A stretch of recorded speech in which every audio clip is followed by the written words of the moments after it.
Hola amigos, ¿cómo están? Me llamo Martín Garaníbar y bienvenidos a mi podcast Política Peruana.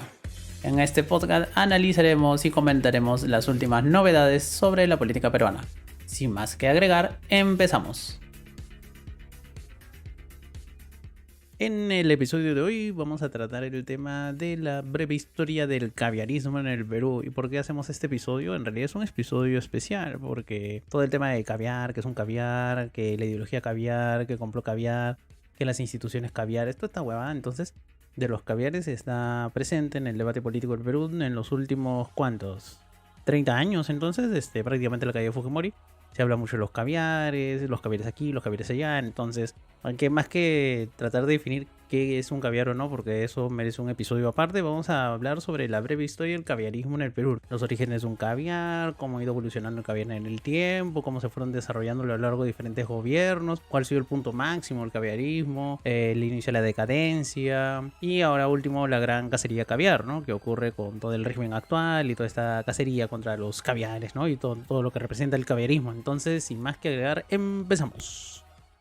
En primer lugar tenemos que empezar con los orígenes de los caviares, ¿no? Cómo surgen los caviares en sí. Entonces tenemos que remontarnos hasta la década de los 60 del siglo XX porque en todo este contexto que hay, tengan en cuenta todos los cambios que habían en el mundo, la revolución cubana, el plan... la Alianza para el Progreso de los Estados Unidos, que estaba planeando en esa época Kennedy, todos los cambios sociales, el tema de la reforma agraria que se hizo y no se hizo, y todo el contexto político en el Perú que ya estaba literalmente explosionando en esa época, que explotó literalmente después del golpe de estado que dio el general Velasco en 1968, pues eso impulsa a muchos jóvenes desde antes del golpe, porque en realidad esto se viene armando desde hace mucho tiempo, a que tengan políticas de izquierda, progresistas, que vean necesidad un cambio social, etcétera, etcétera, y esto va calando no solamente en la Universidad de San Marcos, que es la principal universidad del Perú en esa época, sino también en universidades privadas, que en esa época eran muy pocas. En realidad estaba la Católica, la de Limas, recién se había fundado hace poco, la Cayetano también se había fundado hace poco, entonces había muy pocas universidades en realidad, y entonces los caviares surgen justamente de este contexto, ¿no? De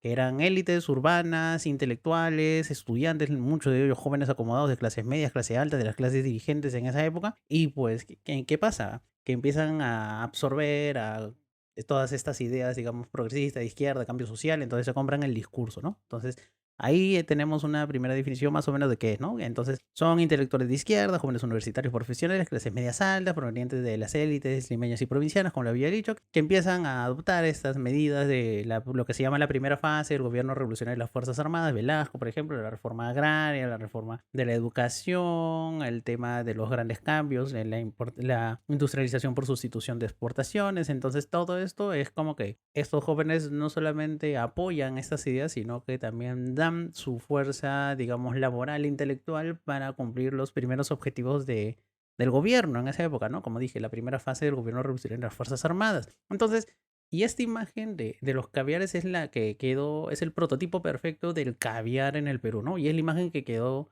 para la gente, digamos, ¿no? Es la típica imagen que se ve del caviar, que es un brother blanco, de clase alta, que con estudios superiores, que viene de sectores muy acomodados, que vive bien, pero digamos que tienen cierta conciencia de clase. No, ni siquiera es conciencia de clase, es conciencia social, ¿no? Como que se interesan por, digamos, la realidad social, cosas como esas, ¿no?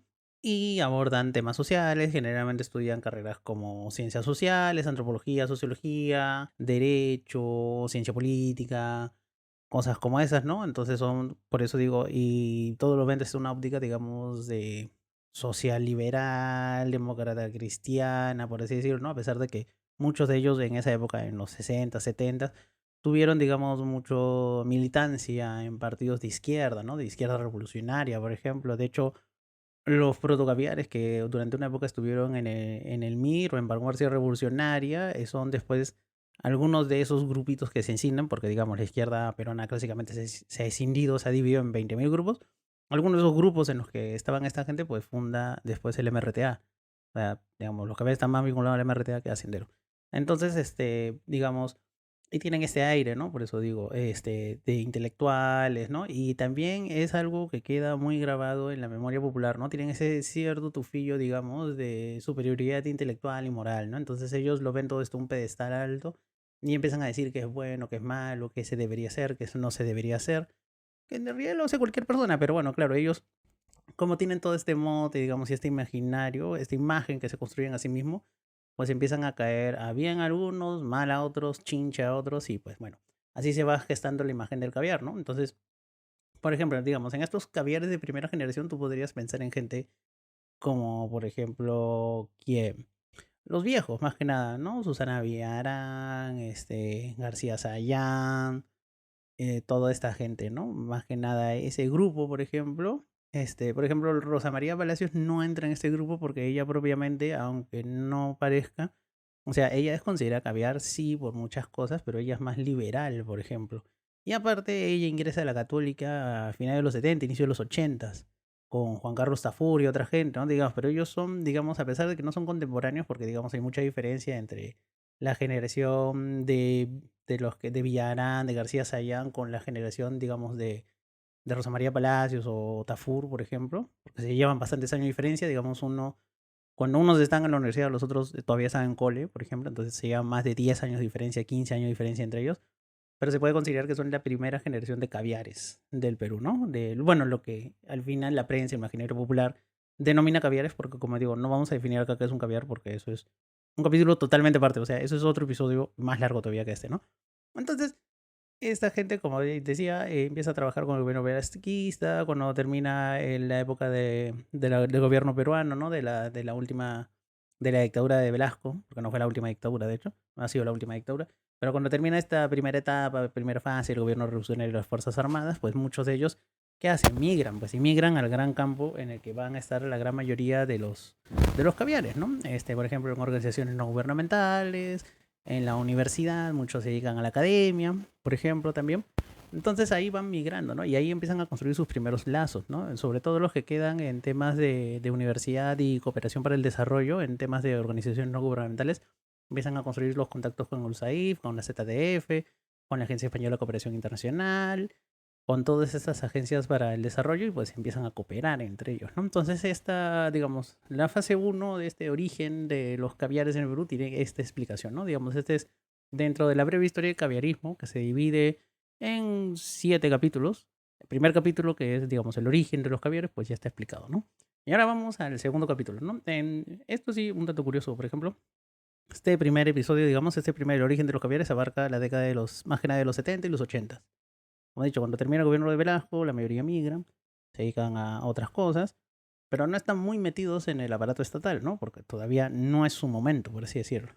Entonces ellos están esperando, ¿no? Entonces empezamos a la segunda etapa, que ya pasamos de década, llegamos a los 90, ¿no? Entonces tenemos el contexto Fujimori, autogolpe, contexto de liberalización, reformas del Estado, unas grandes al inicio, y hay que reconocer esto.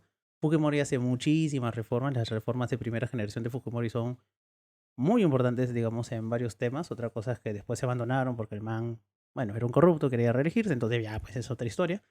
Pero, por ejemplo, entonces, cuando hacían estas reformas, que por ejemplo muchos eran condiciones de las instituciones internacionales que iban a dar crédito al Perú o que iban a reinsertar el Perú en el sistema económico mundial, como el Banco Mundial o el Fondo Monetario Internacional, pues pedían muchas reformas en el Estado, pedían que se reformaran muchos ministerios, que se abrieran cosas. Entonces acá tenemos, digamos, a la persona, al man que abrió la puerta del Estado a los caviares. Y aunque no lo crean, Fujimori es un neo caviar. Suena difícil de creer, pero es la verdad. Entonces tenemos que bajo el gobierno de Fujimori se empiezan como ya dije, las reformas de primera generación, se empiezan a implementar estados, se empieza a modernizar el Estado, se empiezan a hacer políticas de planificación familiar. Por ejemplo, el caso de las instituciones forzadas viene después de eso, por ejemplo. Políticas de salud reproductiva, políticas de educación, por ejemplo, se empiezan a cambiar los conceptos de educación. Y después de eso también tenemos el tema de que durante los 90, y esto es algo que a muchos fujimoristas no les gusta recordar, pero durante los 90, Fujimori metió a mucha gente presa con las leyes antiterroristas y después con el pleno segundo gobierno de Fujimori, digamos por el 95, 96, pues se da cuenta que la acabó y dice, bueno, creo que se me pasó la mano, entonces, ¿qué hace? Encarga al padre Hubert Lassier, la famosa comisión Lassier, y excarceló a más de 500 personas que fueron acusadas y condenadas por delitos de terrorismo, ¿no? Entonces, digamos, los indultos otorgados por la comisión de Hubert Lassier, que tienen la firma de Fujimori, de hecho, estadísticamente hablando, Fujimori es el mayor indultador de personas condenadas por terrorismo en toda la historia del Perú. Y por eso decía, entonces durante todo este periodo, digamos, 94, cuando estas reformas empiezan son 93, 94 hasta el 97, 98 aproximadamente. Entonces, pues en este periodo es cuando se abren las puertas del Estado los caviares, como ya lo había dicho. Tengamos en cuenta que en este periodo las ONG habían tenido una participación muy marginal y su impacto en diseño e implementación de políticas estatales era casi nulo. Entonces, obviamente, pues acá se le abren las puertas y empiezan a tener una mayor influencia. Entonces, digamos, todos estos caviares de primera generación que habían estado trabajando justamente en los 80, sobre todo en la academia y en las ONGs, pues se les abre la puerta y empiezan a tener un mayor margen de maniobra en las agencias del Estado, en instituciones del Estado, en ministerios públicos. Y aquí es cuando empieza la gran migración caviar, ¿no? De, digamos, del sector privado, de la academia, ONG, al Estado, ¿no? Este proceso empieza en los noventas, pero se consolida en la primera década del siglo XXI. O sea, se consolida en los 2000. Pero, como decía, aunque suene muy raro de creer, Fujimori es el neo caviar porque es el man que les abre la puerta del Estado a los caviares. Y ya todo el mundo sabe lo que viene después, porque claro, después de eso viene la tercera etapa en esta breve historia de los caviares, que es Paniagua, Toledo y el ascenso del caviarismo en el Perú, ¿no? Entonces, luego de la caída del Fujimorismo y la llegada al poder de Valentín Paniagua, ahí es ya la migración masiva, ¿no? Si la puerta ya estaba abierta, pues acá ya tumbaron la pared y entraron, pues los manes, diferente, ¿no?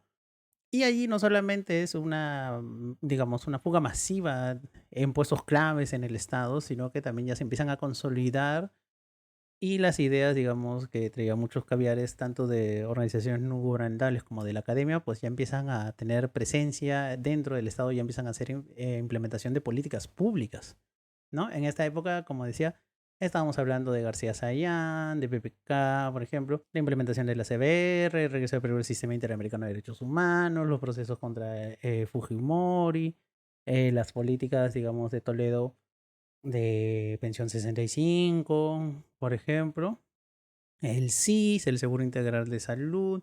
Entonces se crean otros ministerios, entonces se va teniendo un rol protagónico cada vez el tema más de, conjuntamente con el desarrollo económico que había en esa época, con el tema de la consolidación de un pequeño estado de bienestar en el estado, ¿no? O sea, aprovechar ese dinero, no solamente para robar, porque obviamente robaban estos manes, o sea, me refiero los políticos, sino que también, digamos, aprovechar ese excedente de plata para hacer política social y también era de paso hacer, para los políticos también era hacer clientelismo, pues entonces aprovecharon en eso los caviares y pues ya está. Entonces los caviares aquí empiezan a tener mucha presencia, como dije. Los 90 entran, pero acá puta, se consolidaron. Luego tenemos la cuarta etapa de esta breve historia del caviarismo en el Perú, que ya es el periodo de Alan 2.0. O sea, y esto es algo bien curioso, ¿no? Porque, o sea, por un lado el man, o sea, Alan García, su gobierno, digamos, la retórica oficial del Estado, era que ellos tenían una retórica anticaviar, ¿no? O sea, de hecho era muy conocido en los debates, tanto antes de que Alan fuera presidente como durante toda su presidencia, o sea, la segunda presidencia de Alan García, de que él mantuvo una retórica muy anticaviar, pero de hecho Alan García, el Alan 2.0 también era un gobernante, se puede decir, bastante permisivo con los caviares. Porque, digamos, en esta palabra, digamos, o sea, él en su retórica, claro, era anticaviar, ¿por qué? Porque, digamos, que el caviarismo estaba muy asociado a Paniagua y Toledo, ¿no? Entonces él políticamente quería hacer esa diferencia como diciendo, yo soy diferente, a mí no me confundan con esta huevada, yo soy otra cosa, pero prácticamente no toca el margen de maniobra, digamos, de la tecnocracia caviar, ¿no? Que había dentro del Estado. No se vieron afectados prácticamente en nada. O sea, algunos puestos de dirección altos sí, no ministros, obviamente sí. Pero, digamos, Alan no tocó muchos ministerios, ni oficinas descentralizadas, ni direcciones. Entonces, o sea, la tecnocracia caviar que entró en el Estado en esa época se consolida y empieza más bien a atraer a los baby caviares, ¿no? Los caviares millennials, los que, digamos, eran jóvenes y universitarios en los 90, los 2000, que en esa época, ya en la época de Alan García, 2006-2011, pues empiezan a egresar de las universidades, tanto públicas como privadas, pero generalmente privadas, y pues ya son los baby caviares, ¿no? Los caviares de segunda generación, se podría decir, ¿no? Los caviares millennials, pues son los que empiezan a migrar al Estado y justamente a consolidarse, ¿no? Ahí ya se empiezan a consolidar ya varios ministerios. Y recordemos también que durante la gestión de García, aunque muy en contra de su voluntad declarada, se inauguró el Museo de la Memoria. Él no quería, recordemos, fue digamos, un complot entre Vargas Llosa y otra gente, ¿no? Y la cooperación alemana. Y claro, como el man estaba negociando en esa época un TLC con la Unión Europea, pues ya no la quería cagar y ya, pues al final se ceden terrenos y se construye el Museo de la Memoria, el LUM, Lugar de la Memoria e Inclusión.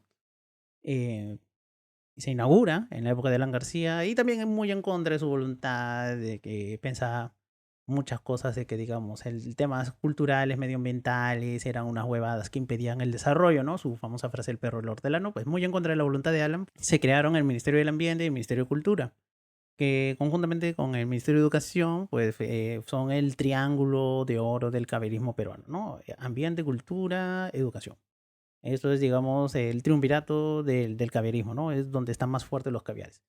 Y después ya llegamos a la quinta etapa de esta breve historia del caviarismo en el Perú, que es Humala, ¿no? El gobierno de Humala, de 2011 a 2016, es la época dorada del caviarismo. Acá sí, ¿no? O sea, esta época ya...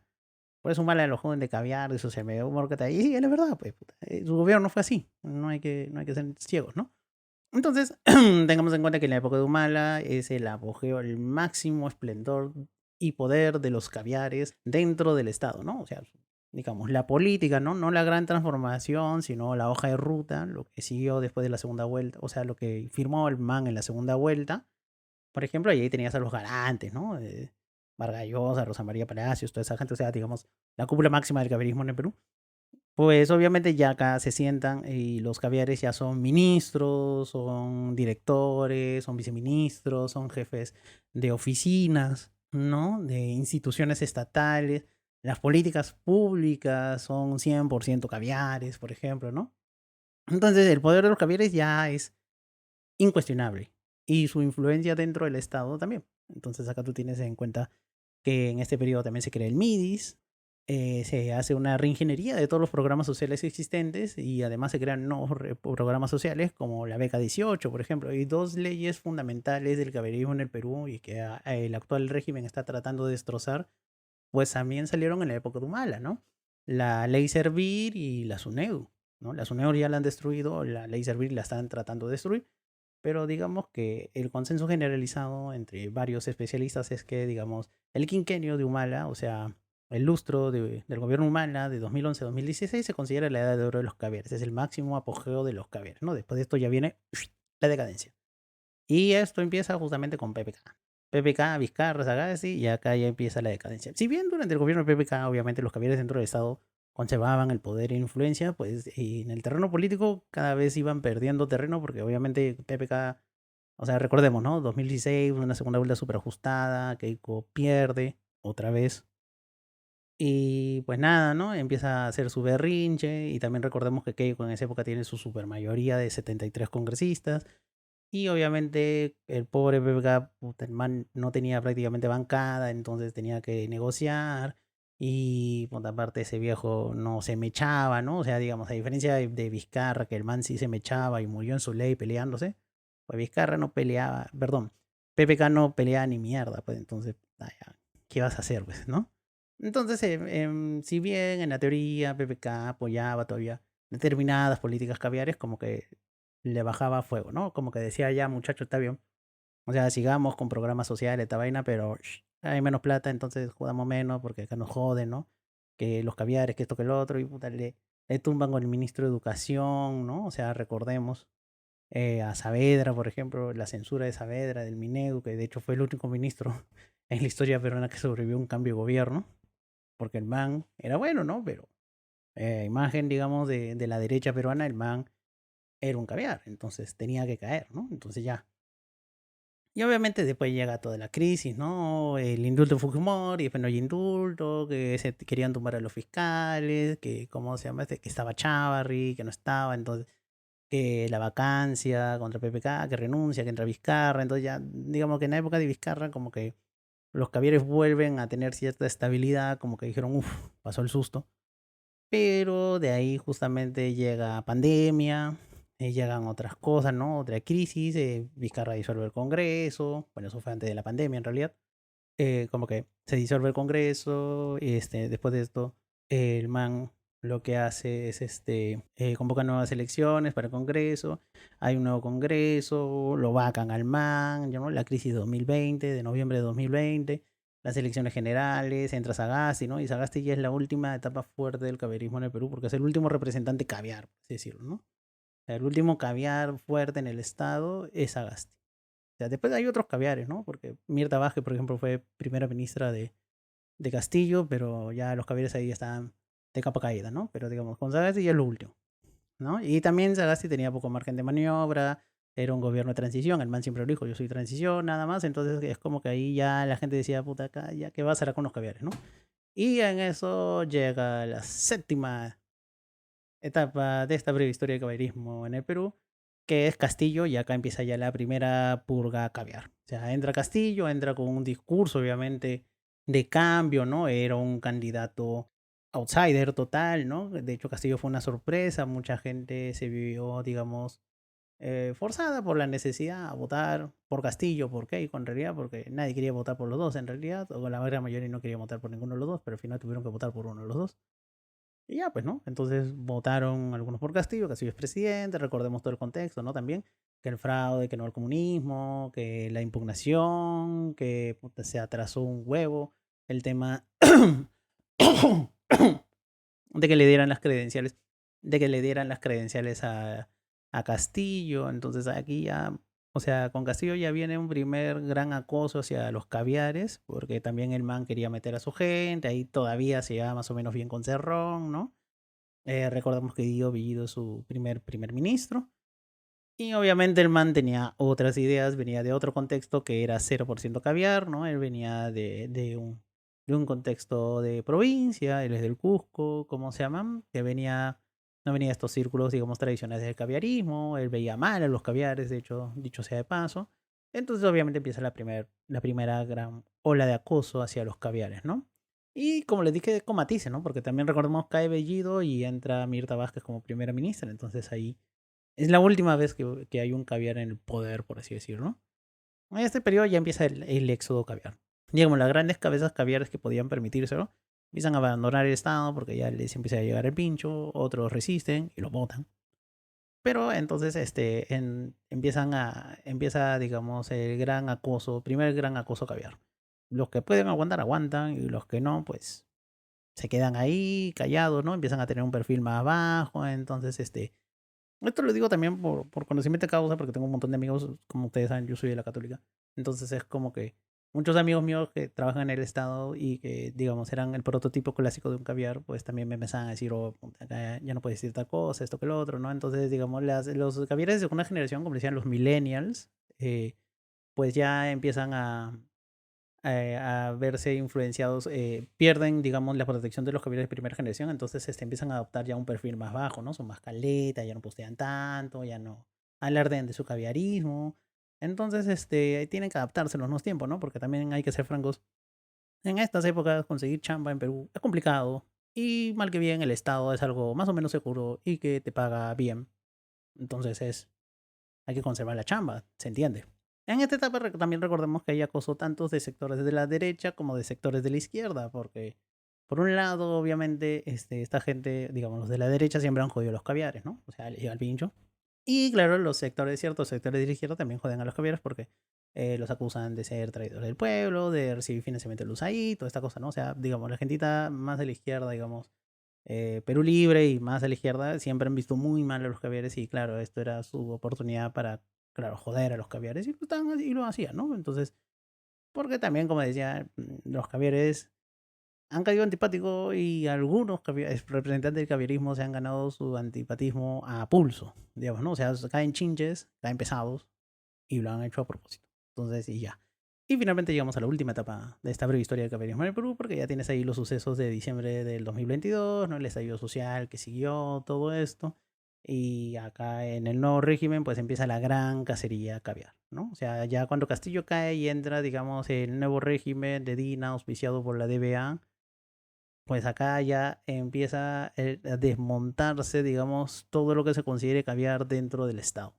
¿No? O sea, acá ya se empieza, por eso decía, esta etapa se considera la gran cacería caviar. La primera gran cacería caviar en la historia de Perú, tal vez sea la última. Veremos. porque todo lo que se ha identificado como caviar empieza a recibir una constante y sintomática campaña de acoso y persecución por frentes políticos, judiciales, mediáticos. Recordemos, ahí tienes a los combatientes, la resistencia y toda esa gente que anda acosando, ¿no? Tenemos acusaciones constitucionales, destitución de personajes claves, copamiento de instituciones claves. Por ejemplo, la elección de Gutiérrez como defensor del pueblo no fue por las huevas, ¿no? O sea, digamos, institución caviar clásica, Defensoría del Pueblo.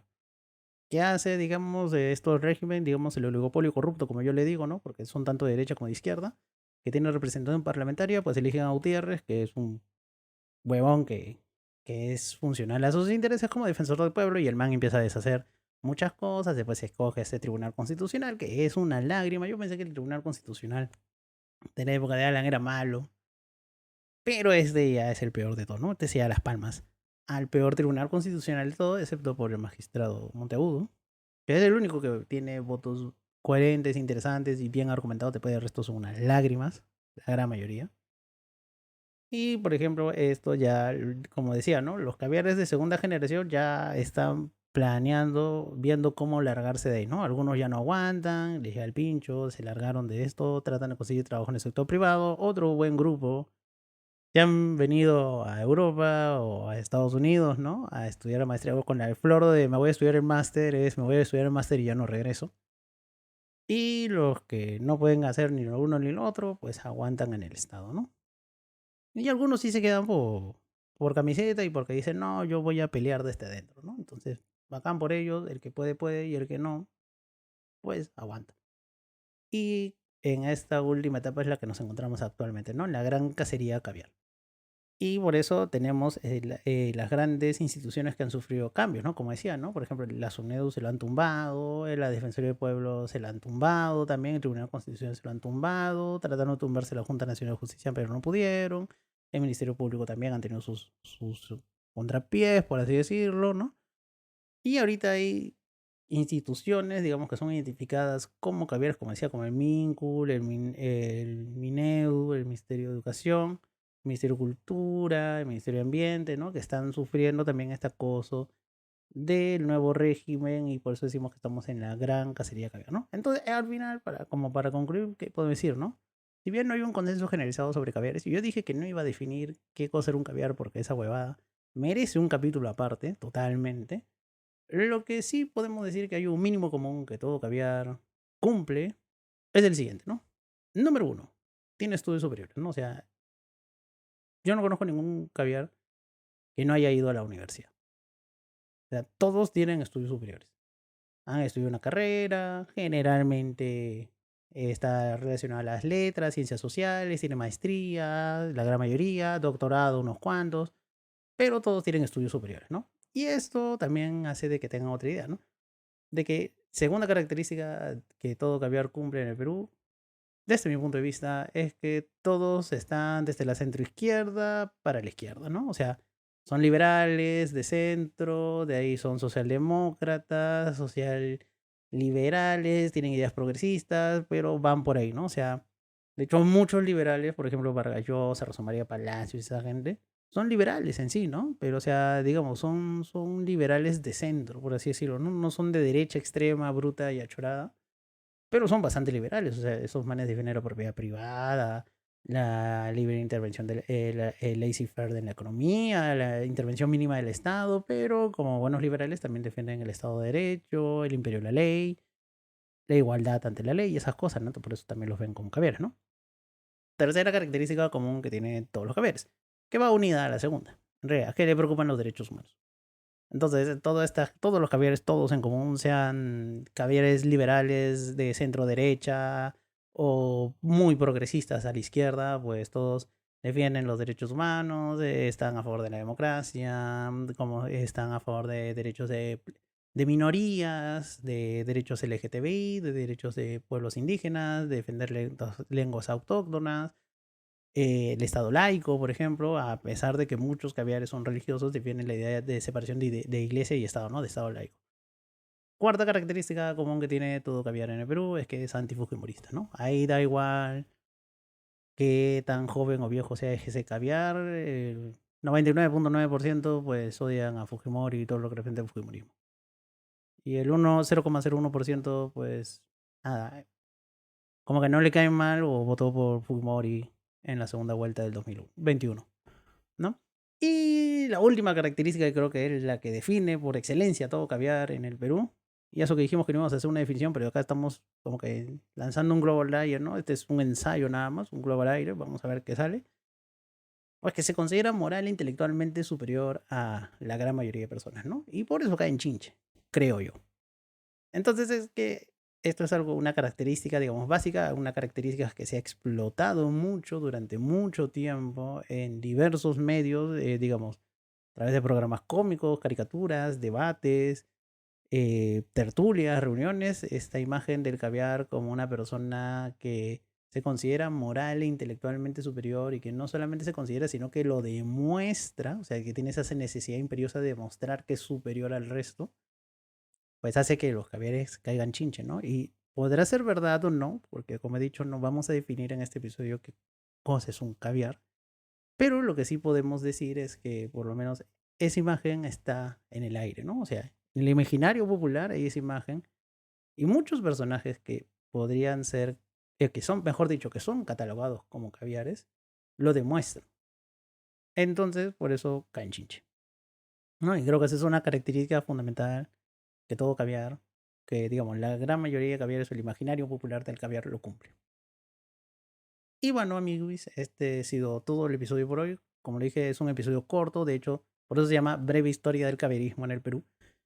Y pues nada, ¿no? Hay que simplemente estar atentos. Ya algún día haré un episodio sobre qué cosa es un caviar, pero para eso necesito muchísima ayuda porque definir caviar, o sea, alguien se va a llevar un Nobel por definir qué niche es un caviar. Porque hay caviares de todo tipo, hay caviares de varias generaciones, y esto ya podríamos estar hablando inclusive de una tercera generación de caviares, son los baby caviares de ahora. Y pues nada, espero verlos en la próxima, nos vemos, bye bye.